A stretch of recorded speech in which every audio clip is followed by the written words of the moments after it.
Okay, so standby sa mi diri sa Gango Farm.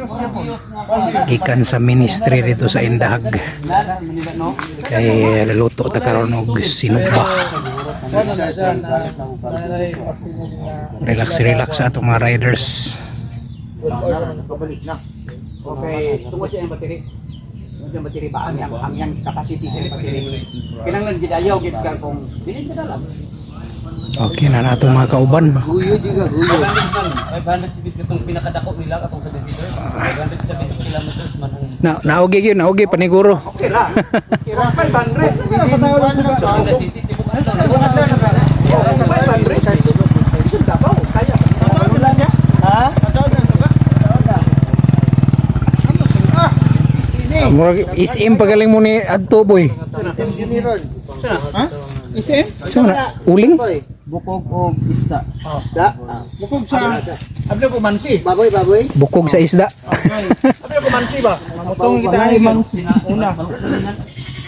So prepare sa tanong sa atong paniudto. Tabangan sa nato nagluto karon. So atong oras mga alas 11:30 na. So igo-igo gyud po ni makakaunta. So relax sa hangin kayo diri guys, landong kayo ilalom sa Kamanggahan. Oh.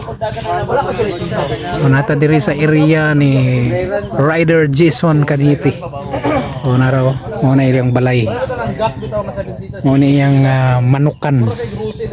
Mga pabo. So sunod nga rides na to, maplano og sakto balik ta diri to yung mga pabo. Balik ta ka na makapangandam yun para maihawan yun. So karon kalit man, so namalit lang sa taog sudan sa gawas.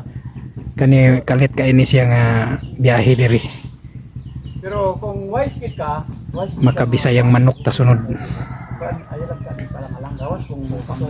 mungkin ako kadre sa kultura ba. Ako raw yung una nakasalaan.